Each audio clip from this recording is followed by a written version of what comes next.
Hi, everyone, and welcome. Thanks for tuning in. My name is Sean Sweeney, and I am the Director of Operations at the Center for Nonprofit Advancement.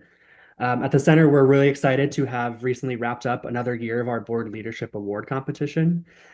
Each year after our award process, we release a series of best practice learning videos full of useful information that we learned from our finalists that year. And that's why we're here today.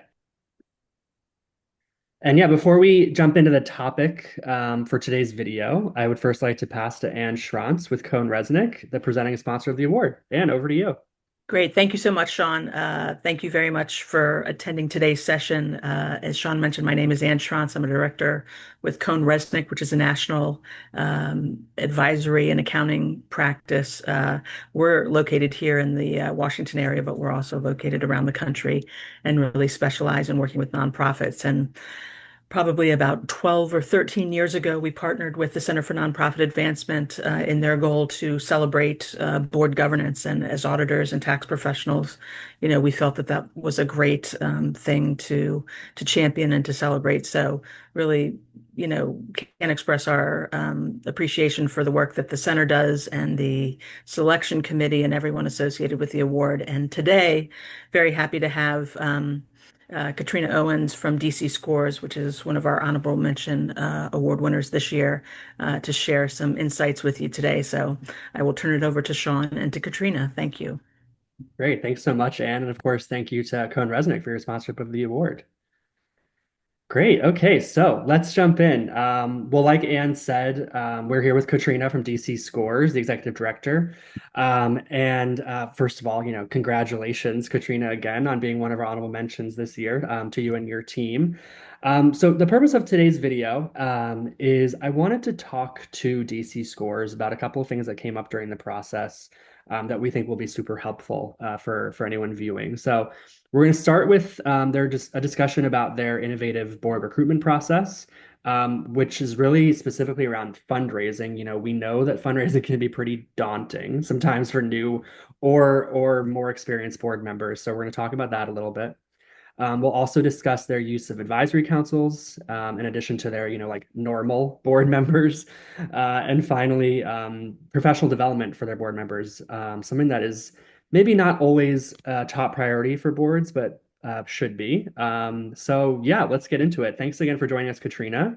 We're really excited to have you here and to learn from you. So just to start off, like I mentioned, with DC Score's recruiting process for board members. Can you describe what this process looks like and its use of buckets that I mentioned pertain specifically to fundraising matters and kind of the fluidity between Mm. them? How do you make sure that no one really gets kind of pigeonholed into parameters that are potentially too rigid?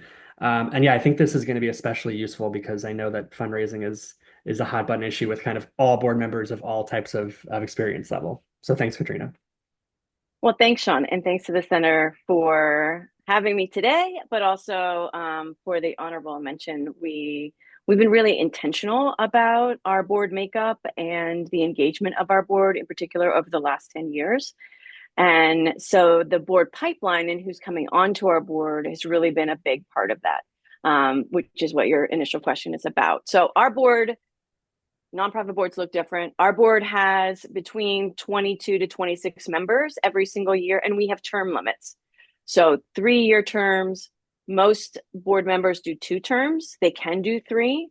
But what that means is that we are always bringing in a new cohort of board members every single year as our board members term out of the regular board. And what that's meant is that we need to be really intentional about how we're cultivating and finding board members to be a part of our board. And so what we've developed is this board pipeline subcommittee. So it's part of the governance committee of our board, but the subcommittee really thinks about who's in the board pipeline, who do we need to be in the pipeline, how do we facilitate and cultivate that. So we're looking at things like skills and what we need on our board to influence that pipeline. Also, who's in, how many women do we have? What is the makeup, ethnic, race makeup on the board? How are we ensuring that we have a diverse board that reflects the young people that we serve? And as a part of that is this thinking intentionally about, what buckets or what roles the board members have. And not every board member has to have the same role every single year. And so we think about this in three different buckets.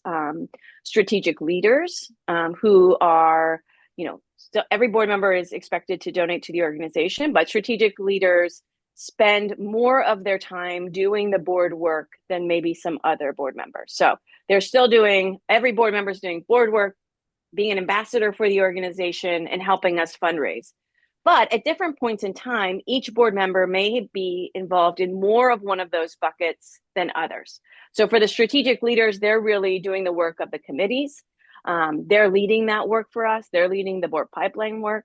The second bucket is this corporate partnership bucket. So board members who come to us with a corporate partner, they may work for a corporate partner of ours, or they're bringing a new corporate partner in with their board service.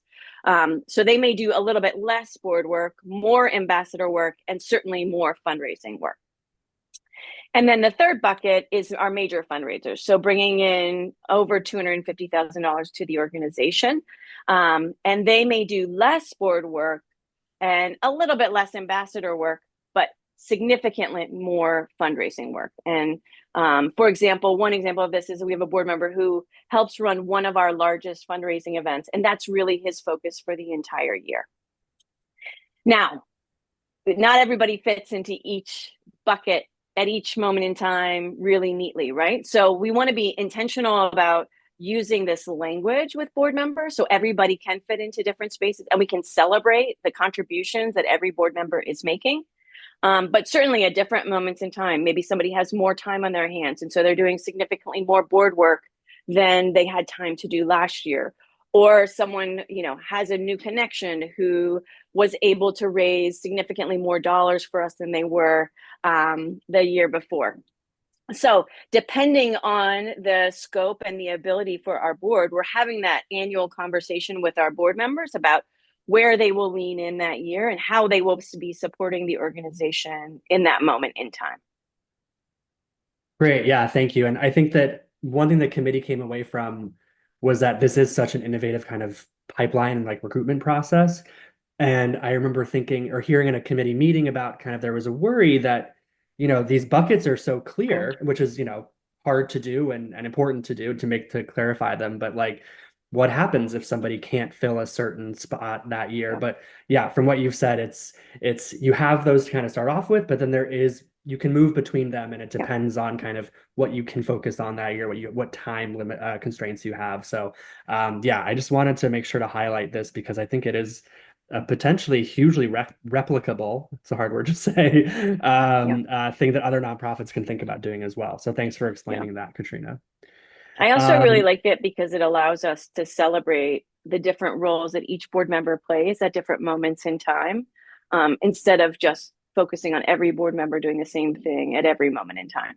And I like that flexibility as well. Mm-hmm. Definitely. And I think it's more realistic to what board service looks like, right? Like some people sign on and think they can do one thing and then realize they can do more or can do less. So yeah, this is a great kind of system to have in place to make sure that people can do what they can and serve how they can.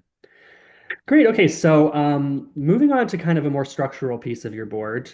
So, you've done the work to recruit and then orient and onboard board members, but sometimes though, things come up and situations arise where you still might need or want the option to kind of look outside this exact group of people and board members to get other types of expertise. So one thing that the selection committee also loved was your use of an advisory council and an emeritus council. So I'm wondering if you can kind of just talk through both of those, what they look like, and how they, add thought leadership and institutional knowledge to your board. Yeah, thanks for that question. So while our core board is very structured, we have these term limits, there's roll off, roll on. The advisory council, which is a bit more like a junior board, has a bigger number of people and allows young professionals who want to be involved in the organization to really begin engaging with us in a deeper way than just volunteering or just donating. So The advisory council is really structured so that it mimics the board, right? There are committees. They're really thinking about fundraising, increasing fundraising, and increasing volunteers for the organization. So it gives this group of amazing people another opportunity to deepen their relationship with us. We have regular meetings, they have regular committees. And then one thing that I love is that their leadership from the advisory council also sits in on our board meetings.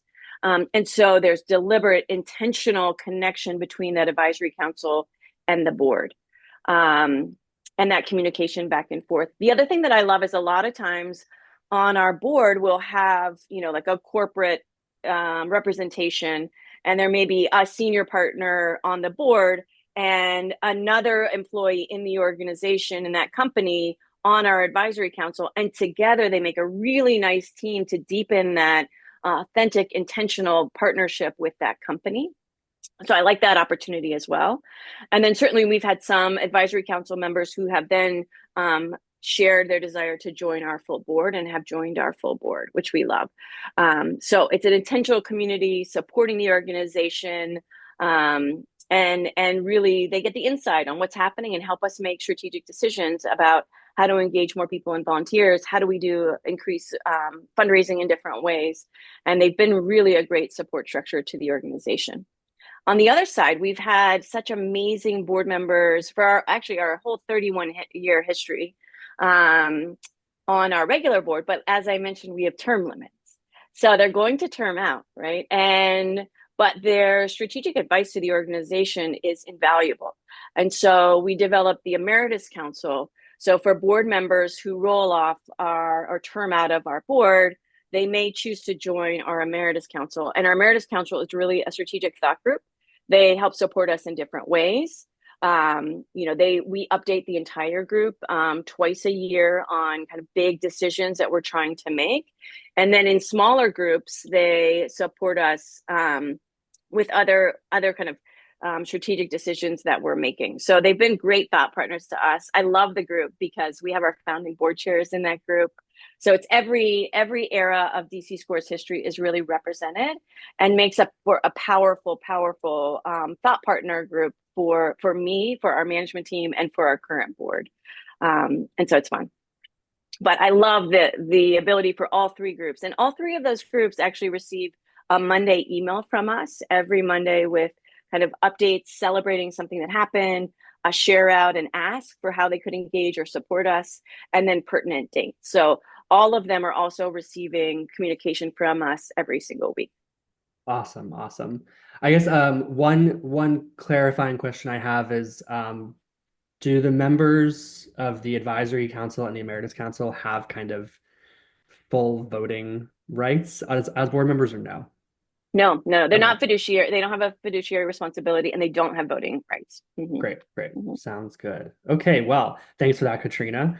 And to bring this home, we're at the end here. I just wanted to ask one question about DC Scores board approach to professional development for board members. I know I mentioned this. I think people want to prioritize this, but time and resources get in the way of that. So I'm hoping to hear more from you about kind of how DC Scores has done this both informally and formally. So this is really the work of our governance committee. And so there are a couple of things that we do. One is typically when we have a new board members coming in, we have a cohort of members. Like this year, we're bringing in 5 new members. So we're facilitating some relationships between those new board members, which I think is really important.